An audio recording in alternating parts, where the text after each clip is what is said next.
Thank you, Mike, and thank you everyone for being here today. This is our first COVID-19 update of 2021.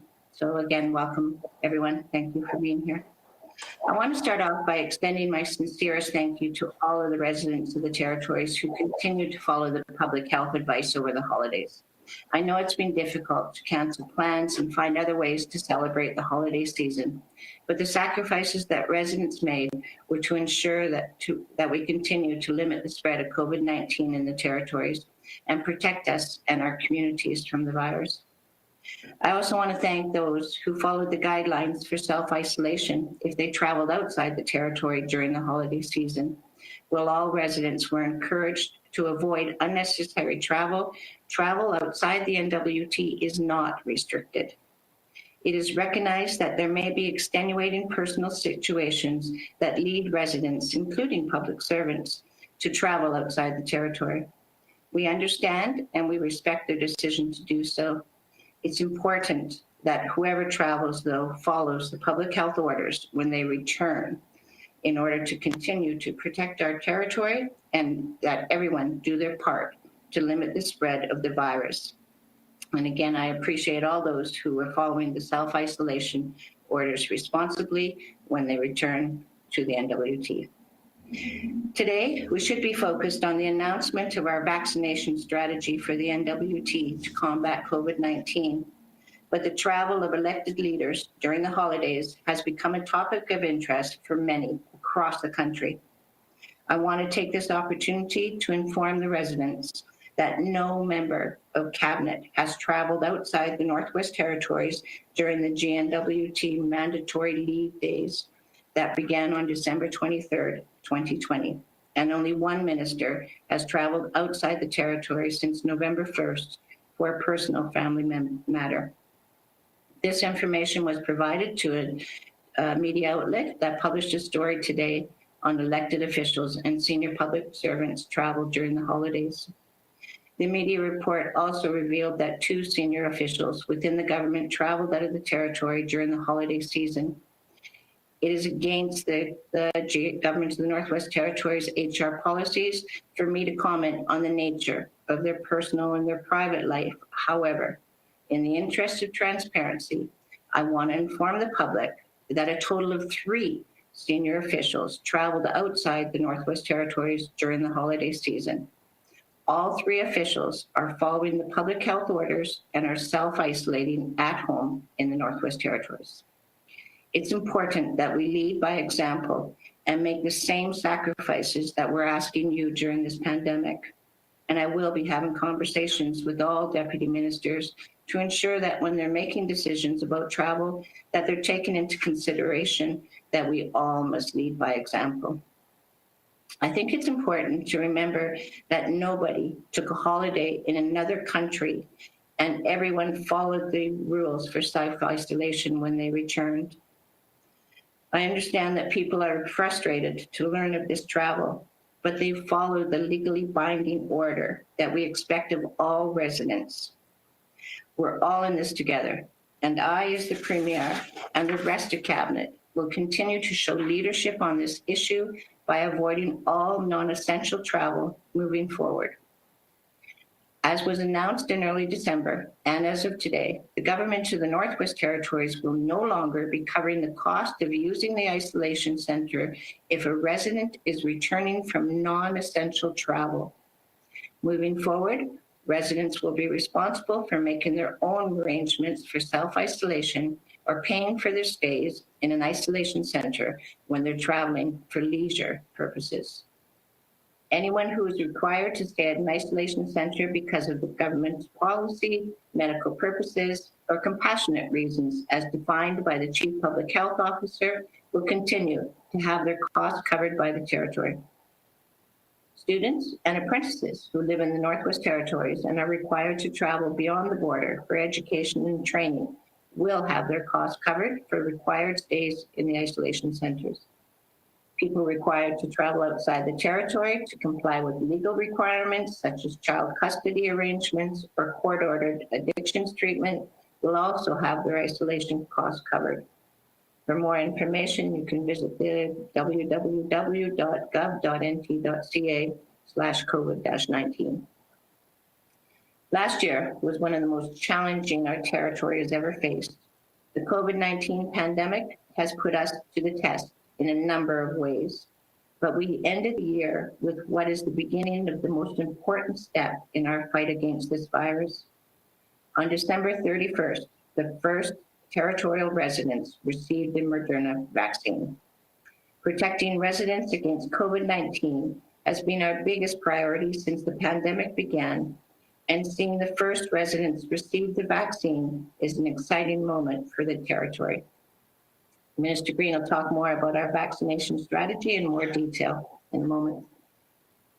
Vaccinating NWT residents against COVID-19 is one of the most complex healthcare efforts that the government of the Northwest Territories has ever had to complete.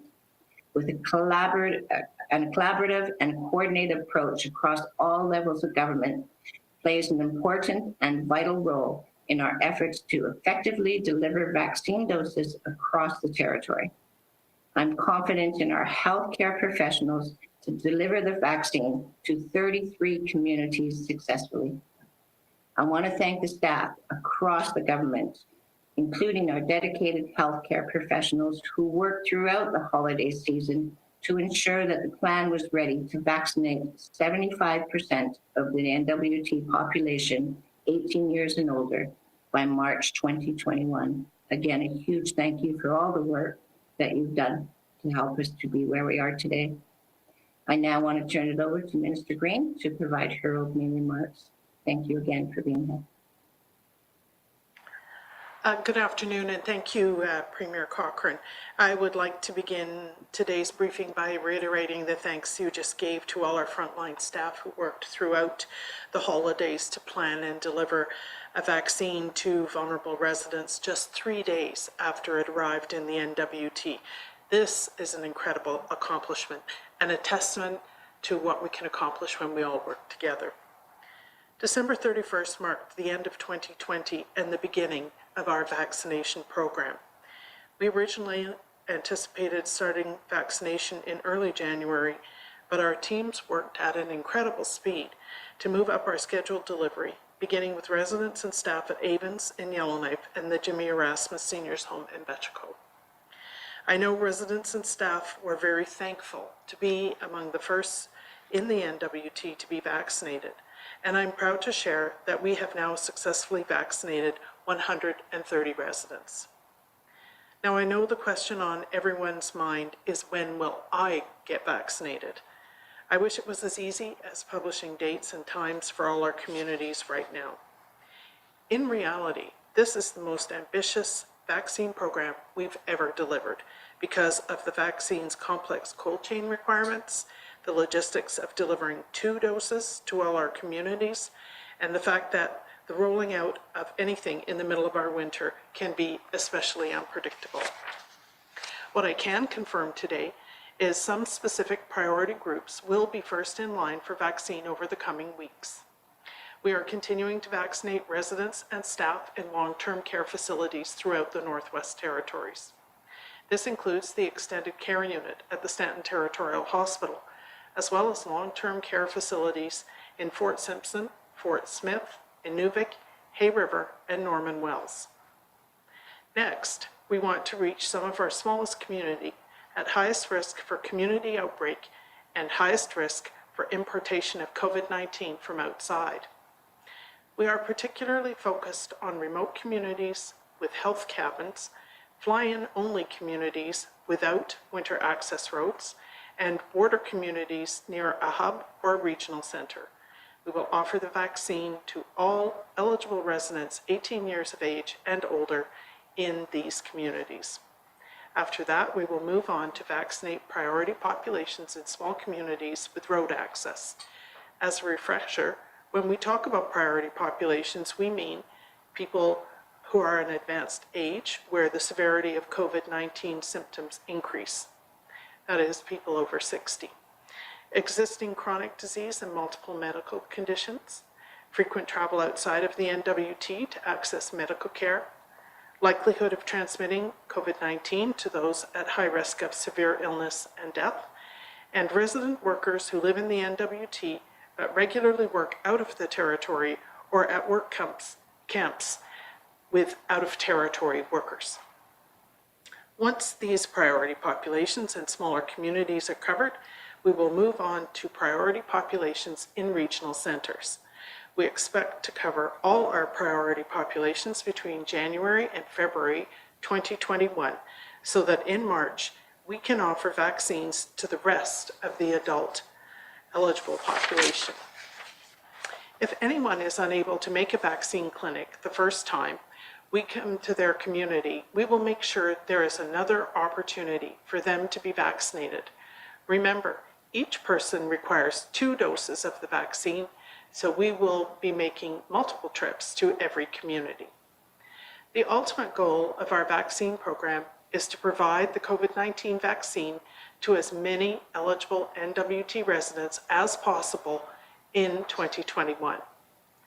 As we finalize dates and times of vaccine clinics, we will share this information far and wide.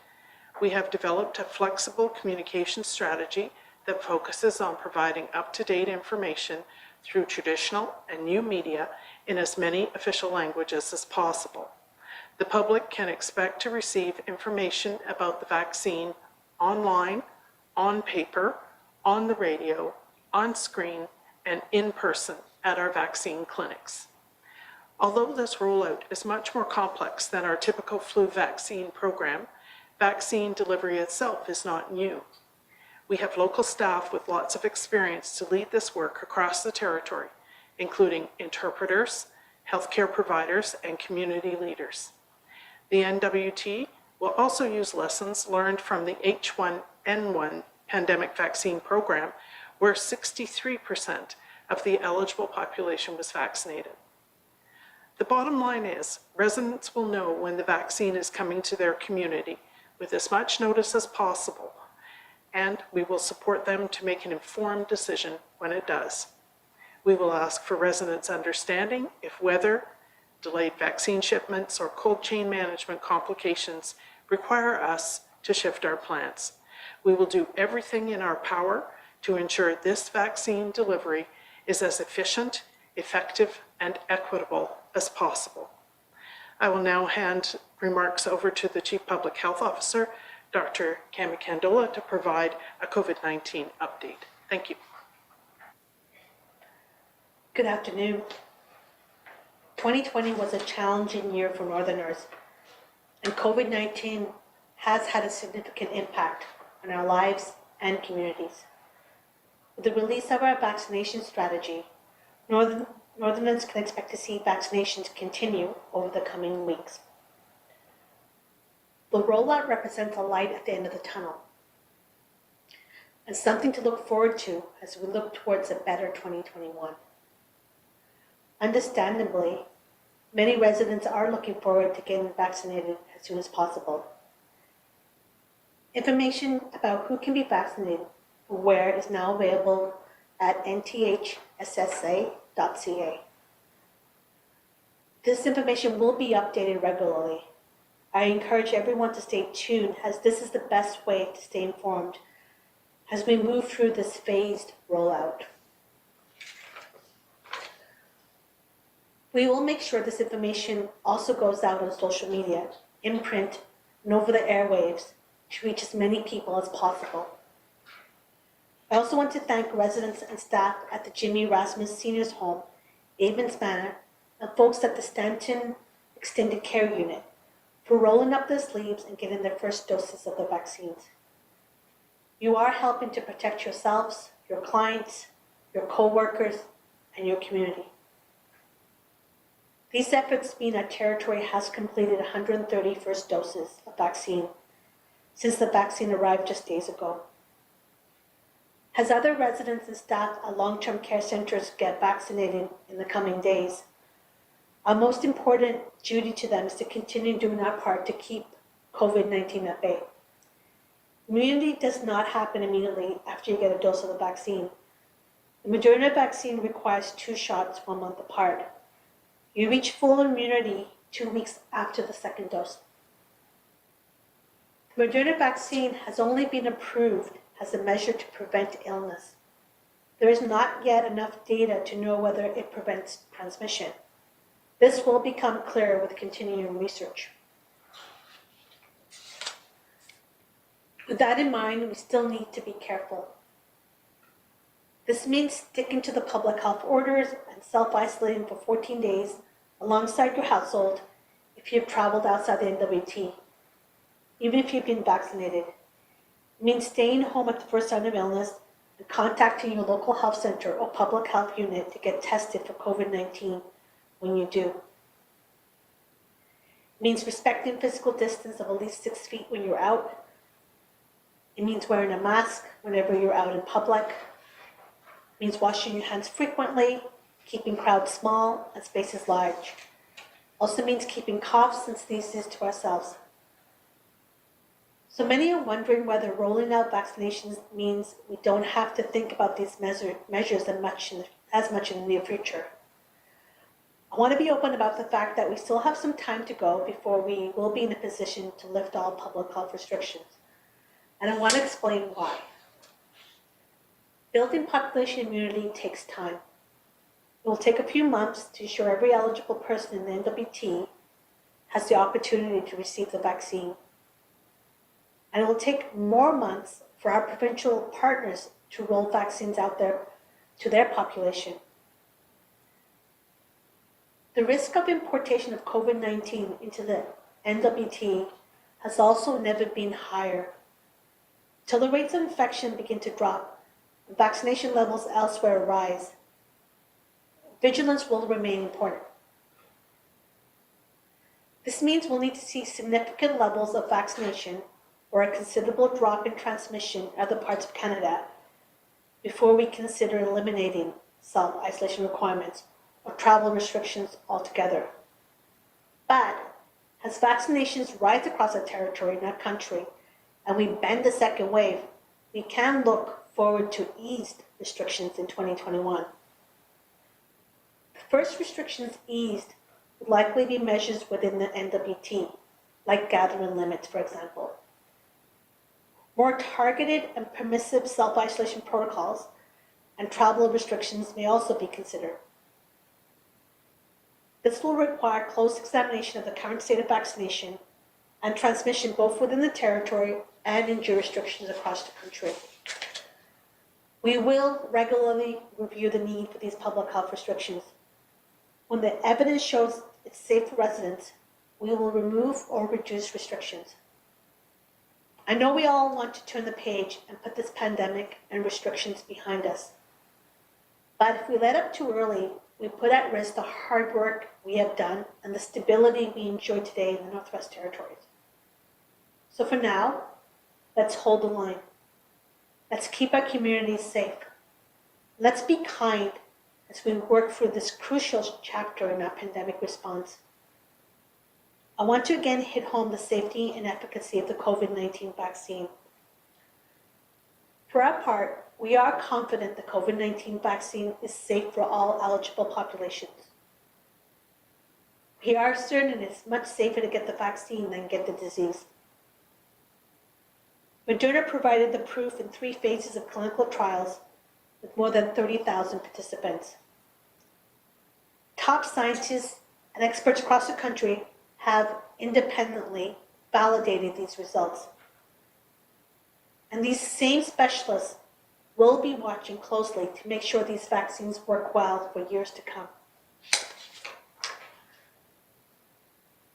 It will always be your choice whether or not you get the vaccine. When making that decision, I would encourage you to think not just of yourself. Even if you may not be at risk of more severe illness, friends, families, co-workers, elders, and others may be. Vaccines, like any routine public health measures, work best when we all do our part. Finally, I want to remind everyone that when getting informed about vaccine, to use reputable sources. There is a lot of information out there, and it can be easy to get overwhelmed. The GNWT's COVID response website will be updated regularly with information about COVID-19 vaccines. The Government of Canada has extensive information on what is in the vaccine and the rigorous independent approval process COVID-19 vaccines must go through before they reach arms. And remember, we're always here to help you feel more comfortable before rolling up your sleeves. Send your vaccine questions to cpho@gov.nt.ca. We will answer them as soon as we can. Thank you. And thank you, Dr. Kandola and Minister and Premier for those opening remarks. We're going to move to the question and answer session now. A reminder of the ground rules here. There will be one question, one follow-up from each media outlet. And I currently have your microphones muted, and we'll mute them as I unmute them as I call you. Today, I'd like to begin with Emily Blake at Cabin Radio. Go ahead, Emily. Hi, I have a question for the Premier and Julie Green, I guess in regards to the senior officials leaving the territory. I guess, were you aware of these travel plans ahead of time? Was there any discussion with these officials about this? Thanks, Emily. We'll hand that off to Premier Cochrane. Thank you, Emily. I'm not at liberty right now to talk about any leaves that was approved or not approved by senior officials. There are policies around that. What I can say, though, is that we have some of the best pandemic services in the country. The work that Dr. Kandola and her office have done to protect residents has been phenomenal. And so we know that we can't stop people from crossing borders. We all know that. There are human rights with that. But we also know that every single person that travels into the NWT is obligated to follow the orders to self-isolate. I can guarantee that every single official, every single government employee, in fact, that might travel or has traveled, is abiding by the orders when they return. And the officials are self-isolating at this time as per the order. Thank you. Thank you, Premier. And just one follow-up for you, Emily.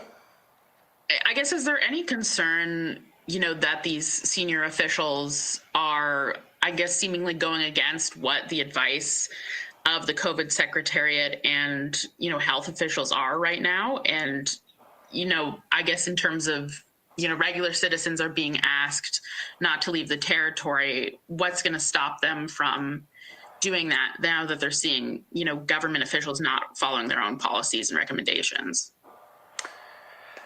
Thanks, Emily, and I'll hand that one as well to Premier Cochrane. Thank you again. The reality is that we are recommending that no one from the NWT travel outside of the NWT or travel into the NWT unless it's essential, especially for leisure travel. That is the concern for us all. However, again, their recommendations, the orders are state that we shall self-isolate. And again, every single resident is doing that has returned that we know of to this date. If not, we're having a visit by the task force. So at this point, the order does not state that no one can leave. The order states that anyone that enters needs to self-isolate for the mandatory 14 days. And that is the order that we are enforcing. Thank you. Thank you, Premier, and thanks for your questions, Emily. We'll move to Anna at CBC. Anna, I've unmuted your mic. Go ahead. Thank you very much. So my question is for any of the three of you. So I just wanted to clarify if non-NWT residents that work up in the territory as essential workers will be included in this vaccination plan. And I believe that would be a good one for Dr. Kandola to take. Thanks, Anna. So the priority for the vaccines we currently have is 75% of the eligible population in NWT residents. But there are scenarios where people are working with vulnerable populations for an extensive period of time, and those will be evaluated case by case. We do know that high-risk workers, such as healthcare workers, are a priority for other provinces. So we encourage them to get their vaccines in their own jurisdictions. And our focus is on protecting NWT residents, but there are scenarios that are more complex, and so we encourage those scenarios to be presented. But at this point, just as a policy, 75% of the eligible population in NWT are prioritized for the vaccines. Thanks for that, Dr. Kandola. And one follow-up for you, Anna. Sure. So something a little bit different. What challenges can you foresee with delivering the Moderna vaccine to the smaller communities while making sure to maintain that cold chain to make sure that the vaccine stays admissible? Thanks for the question, Anna, and I'll hand that over to Minister Green. Yeah, the biggest challenge that we're facing right at the moment is transporting the vaccine of the freezer in the Stanton Territorial Hospital Pharmacy. We need portable freezers in order to transfer that vaccine and ensure that it reaches the furthest places and it's intact. Those freezers are on, portable freezers are on back order. So it's my understanding that there is a certain amount of tolerance for moving the vaccine to some of the places that we plan to travel to in the next few weeks. And I'll ask Dr. Kandola if she would like to add anything to this response. One factor that we have difficulty controlling when we go into small communities is weather. So we can have logistics, we could have the mobile team, we could have the vaccine and proper cold chain, we can have great community participation, but we do need the weather to participate so that we can land safely, provide the vaccines, and continue on to other communities. We do have a number of mobile teams that will be going out simultaneously to expedite efforts, and they're in training right now and they're gearing up. But just from my long experience in the north and having traveled into small communities, the biggest logistical nightmare is always the weather. Thanks for your questions, Anna, and thanks for the very informative responses, Minister and Doctor. I'd like to go to Francis Tessier-Burns at CKLB Radio.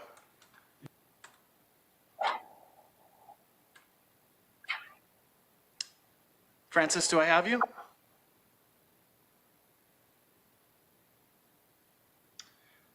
Okay, we're going to circle back to... Can you hear me? Oh, yep, now I got you, Francis. Go for it. Okay, perfect. Sorry about that.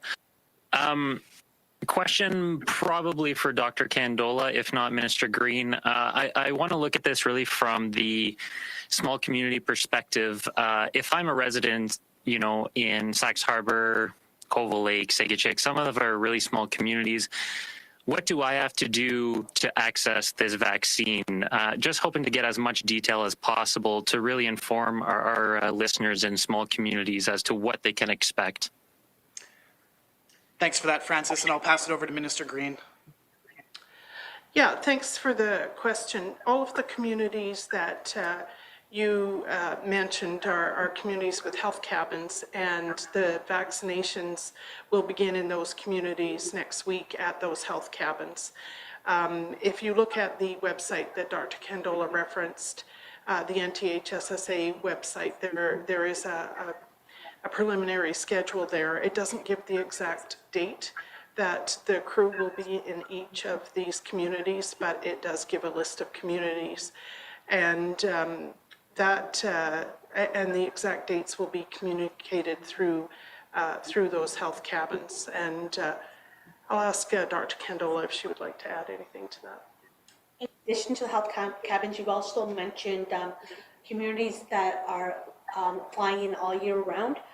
And so the first thing is we have translated information about the Moderna vaccine in 10 of the 11 official languages. So right now, what I do encourage residents of that health cabin and of the flying communities to read up as much as possible on the vaccine. We'll also be communicating directly through interpreters or directly to you. Store up the questions when the team does come in, and in those particular communities that are vulnerable, like the remote health cabins and the flying only communities, everyone over 18 and older are eligible for the vaccine. But don't just wait for them to come in. Start looking up, because we produce a number of materials. Read up have your questions ready, and because we are going to be asking for informed consent before we give you the vaccine. Thank you for that. And one follow-up for you, Francis. Sure. I guess I'll cheat with somewhat of a two-parter here in the sense that coming back to that previous question, if I'm a resident in one of these communities, do I need to call health center? Do I need to set up an appointment? Do I just show up on the day of? The really practical on the ground, what is that going to look like in terms of the administering of this vaccine? And I guess in line with that, I'm curious what the GNWT has heard from Indigenous governments so far about the rollout. The strategy says that there has been engagement with Indigenous governments. Just curious what that has been so far. Thanks, Francis. And I'll hand that over to Dr. Kandola first. So we have engaged with Indigenous governments prior to the holidays, talking about the vaccine rollout, listening to their concerns, and incorporating their concerns into the vaccine strategy as well as into our communication products, because the main concern was the elders get communication in a language that they understand, and it be provided to them. For some people, it can be provided in a written format. Some people it'll be oral, but they need, however means of the communication, need to be in a way that the elders are informed about the vaccine. They've also asked for communication before the people show up for the vaccines. Around the specific to your question around the logistics, we still have to respect the emerging wisely requirements around indoor gatherings, and so when the vaccine, the information around how people access the vaccines will be individual to the communities. It could be a radio announcement. It could be with a location and where people are called out in a manner that people are still keeping safe social distancing, and people are provided the vaccine, and then they can move on. That particular logistics is being coordinated by the logistics team and the community leadership and the community nursing. But in all those small communities, everyone would have had a chance to know that the vaccine teams come in and know where to go and know when they're going to go. That would be provided to them. Thanks. Thanks for your question. Thanks for the answer there, Dr. Kandola. I would like to now move to Bailey Morton at True North FM. And sorry, Bailey, just had a little bit of trouble unmuting you there. There we go. Go for it, Bailey. All right, can you hear me? Yep, loud and clear, Bailey.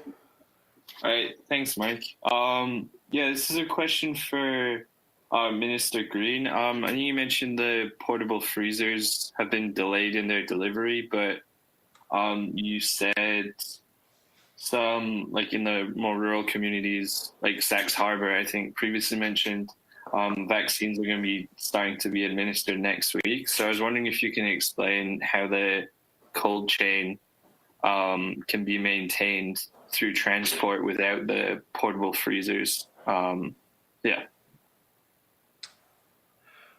Okay, thanks, Bailey, and I'll hand it over to Minister Green to start.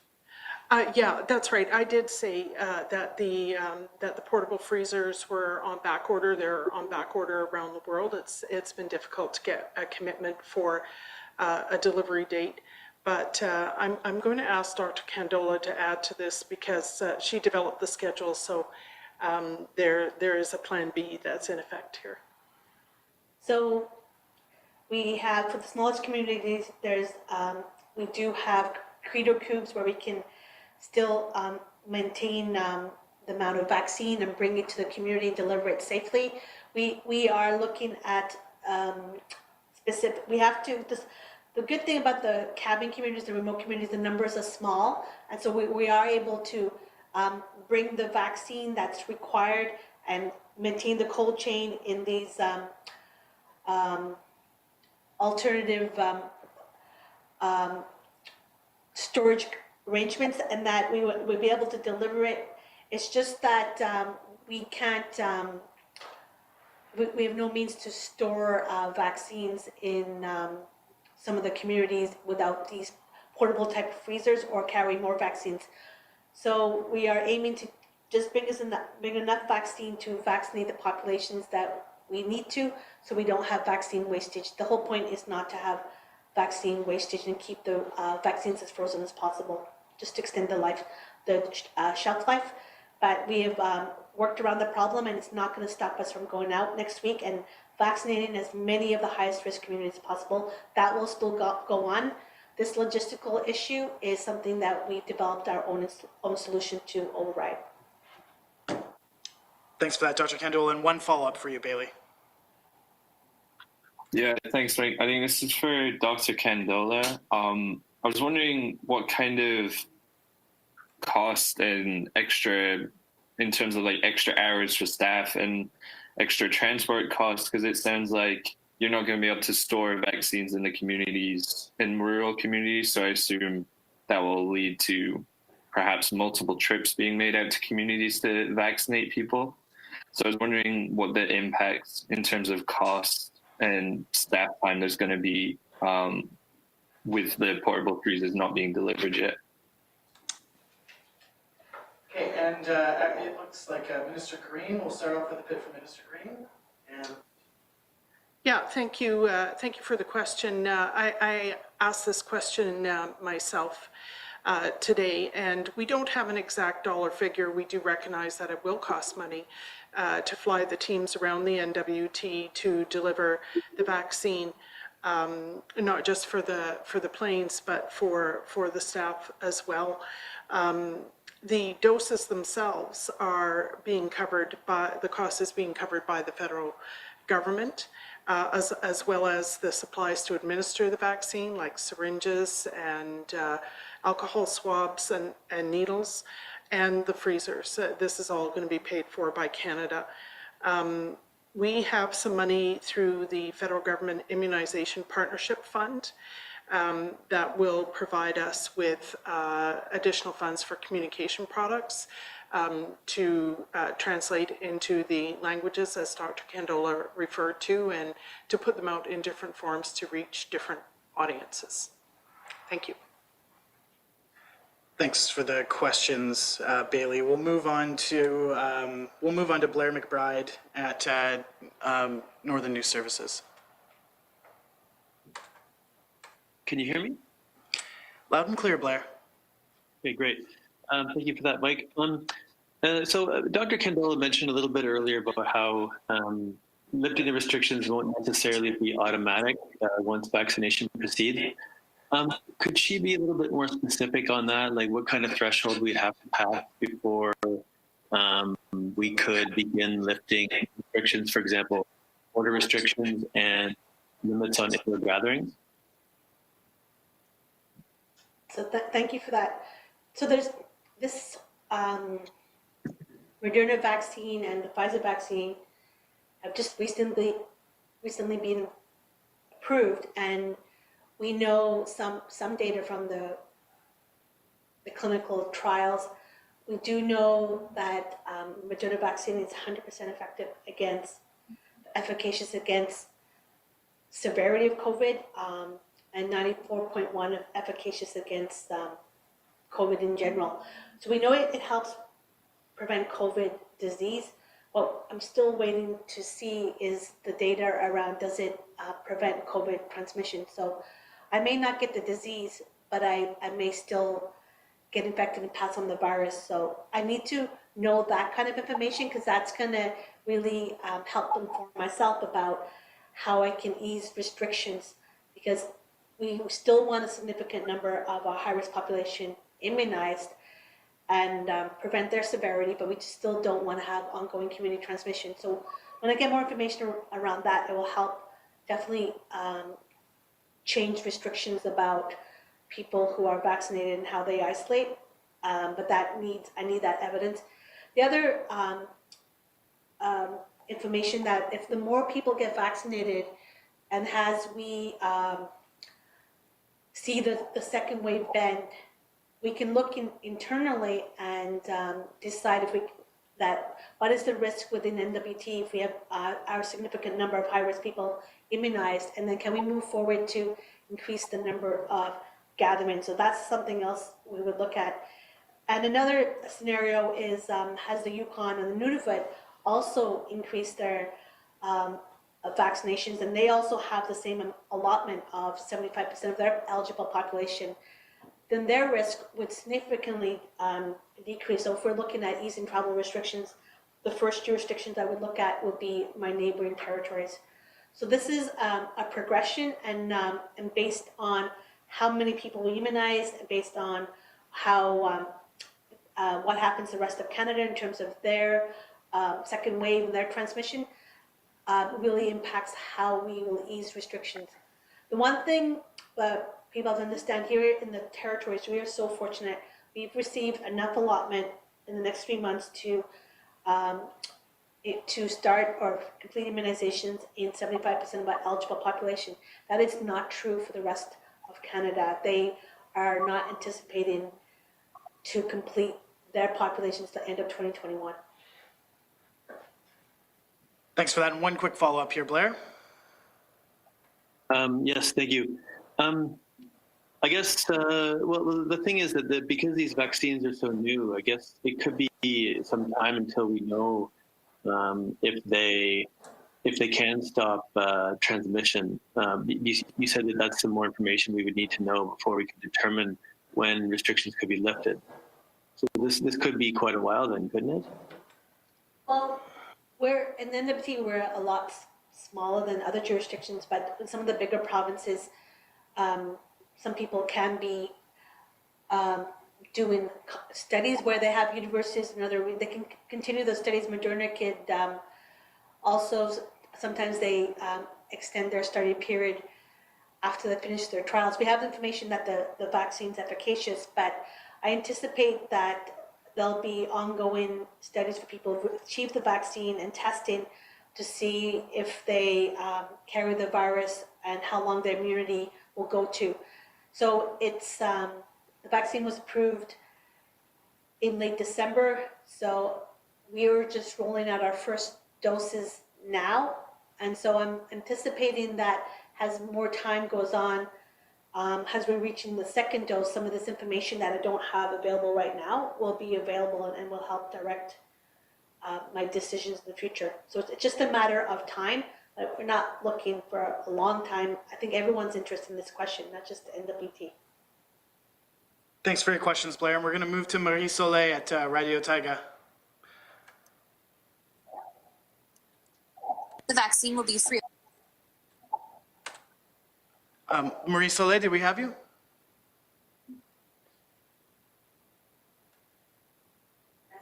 Do you hear me properly? I can now, Marie Soleil. Go ahead. Okay. You said that there were 130 residents who were vaccinated so far, and I would like to have a breakdown of this number. Who are those persons? Are they elderly people or people with some high-risk illnesses or healthcare workers? And among this breakdown, anybody refused the vaccine so far? And if so, what's the percentage of people who refused the vaccine so far? Bit of a multi-parter there. We'll hand that over to Dr. Kandola first, and I'll let Minister Green add anything if she'd like as well. So we know that with 130 vaccine doses, that was the combination of Bechoco long-term care and the Avens manner, and it was offered both to the residents and to the staff because we wanted to develop a cocooning type effect. So we immunized the elders, and then we immunize those who care for them. And so the exact numbers of there were a small number of elders that didn't refuse the vaccine initially, and so I don't have those exact numbers, and I know that the vaccine was offered to the staff, and so we don't have the breakdown of who was there to receive the vaccine and who didn't receive the vaccine. But it was offered on December 31st. However, December 31st, we'll be distributing the vaccine all the way up to the end of March. And so even if people were not there or were not ready to receive the vaccine, they still can access it later on. And in terms of the exact breakdowns, I don't have that available right now. Thank you. And just one, I wanted to give Minister Green a chance to add anything if she'd like. Yeah, thank you, Dr. Kandola, and thank you, Mike. I'm sure it's possible for us to find these numbers of how many patients, staff, and refusals there were, but I want to underline Dr. Kandola's point that what we are looking for in the distribution of the vaccine is informed consent. And so if people are not comfortable receiving the vaccination now, this is not their only opportunity. They have the opportunity to learn more and to have a vaccine at a later time. Thank you. Thank you. And just one follow-up for you there, Marie Soleil. Well, are you able at this point to say how many person refuse it? Like, and especially among the staff, actually. That's and maybe a combination. The vaccine was given over a holiday period. There could have been staff there who weren't able to have the vaccine, and there could have been staff who were not ready to take the vaccine. But that I can't. I don't have that data available right now to provide you. I cannot tell you right now. Okay. Thank you for your questions, Marie. And we had a couple of folks who had some trouble getting into the press conference, so I have some written questions. The first one is from Richard Gleason at CBC North, and it's directed to the Premier. It reads, the head of the COVID Secretariat reports to you. Going into the holidays, we understood that the arrival of a COVID vaccine was imminent. You and the CPHO had urged people to refrain from travel to minimize the expected surge in cases here. Why did you allow Mr. Neudorf to leave the territory as a vaccine was about to arrive, and right after telling everyone else about they should not travel out of the territory? That's the first question for you, Premier. Thank you, Richard, for your question. We are recommending no one leave the territory, and we're not done yet. Dr. Kandola and Minister Green have said that we're still in the process. We've got the vaccines and we're distributing them now. And even when people are vaccinated, we're not sure that they can't, that they're not transmitting. So there's still research to be done. So the recommendation is strong that says, please don't leave the territory for leisure travel. But we do recognize that there are many different reasons that people travel. Compassionate travels in our policy, medical travel, training, apprentices, a lot of different reasons. So again, I'm not going to go into the in-depth of each single official that decided to leave. I do want to stress that no minister left. The ministers are elected officials. We're responsible to the general public in our actions. No minister left the territories since December 23rd, and no minister since the pandemic has traveled internationally. I think that's a major concern across Canada. But the big thing is that every single person who decides to leave the NWT or have their family members that might have visited over the Christmas, it's critical that they abide by the orders and that they self-isolate. And to date, I can't thank the residents enough. So far, we haven't had the community spread, and that's because not only of the orders that the CPH order office has put on us, but also because people are complying. So again, it was a recommendation not to leave, but there are extenuating circumstances. The orders are law, and they must be followed, and every single official is abiding by the order. So thank you. Thank you, Premier. And Richard had one more follow-up. He says, what message should the public take from learning that the head of the COVID Secretariat and the Deputy Minister of Health traveled out of the territory for the holidays after you urged everyone not to? I think the message that people should... Sorry, can you hear me, Mike? Loud and clear, Premier. Okay, I think the message that people should get is that there are extenuating circumstances. We all have a role in trying to keep our residents safe, all of us, our neighbors and our loved ones. Those are the people we're trying to protect. But there are reasons that sometimes people have to travel. And so we're not trying to be punitive. We spoke many meetings about be kind to your neighbors. You will have not only officials, you will have people, your neighbors might travel. I don't think it's appropriate for us to identify each person and why they travel. There's privacy concerns with that. I believe people make the best decisions they can. I've made a commitment that I will be stressing to all officials to abide by the recommendations, not only the orders, but the key is that the orders are law, and that every single person in the NWT, including officials, must abide by the public health orders. And that means that any person must self-isolate when they return to the NWT, and all the officials are doing that. So what I would say is the lesson to be learned is that every person is a person, and every person might have a situation that they have to go out of the territory for. Please don't judge your neighbor. Please do not penalize the people that have come home for Christmas or that are left for Christmas. We're all in this together, and it's about being kind to our neighbors and trying to do the best we can. So far, we've been very fortunate. We've worked hard, and all of us have, and we need to continue to do that until we can have this addressed. Thank you. Thank you, Premier. And we have one more written question from Mario De Ciccio from Radio Canada. The question is, we are dependent on Ottawa for when the vaccines arrive. Your whole plan depends on when, if, and how much arrive. Are you satisfied with the communication with Ottawa so far? And when do you expect to have more details on the next shipments? And I'll pass that off to Minister Green first. Thank you. That's absolutely correct, Mario. The procurement and distribution of the vaccines to the provinces and territories is up to Ottawa. As you know, they promised 51,600 doses to vaccinate 75% of the eligible population in the Northwest Territories in the first quarter of this year. And we're planning on that basis. And I know that Dr. Kandola has some more specifics, and I will ask her to talk about those. Thank you. So, thank you for the question.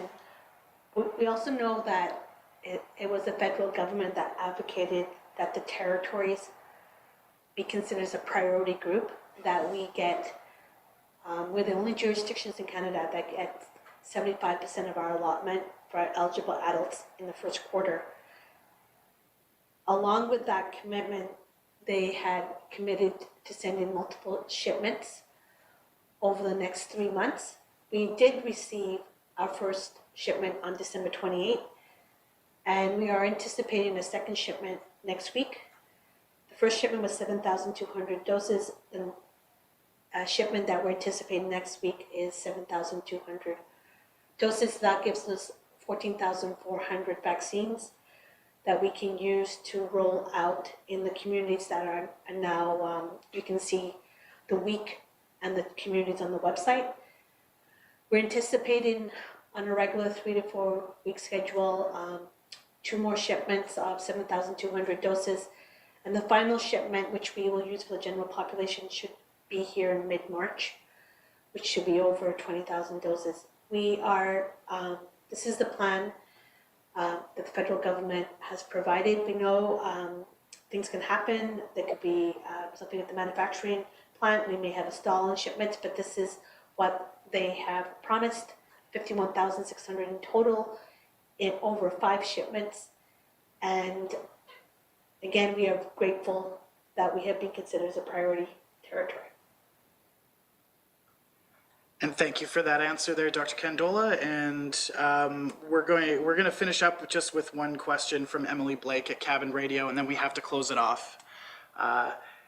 Emily, go ahead with your question.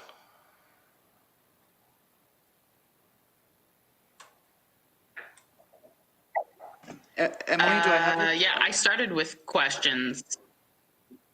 Oh, sorry. I think that was all the questions that I had, actually. Okay. I just wanted to circle back up to the top of the list before we closed off for the day. We do have other meetings, so thank you very much, media, for attending and for this very exciting day and an exciting update. Everyone stay safe, keep your distance, and wear your mask. Have a good one.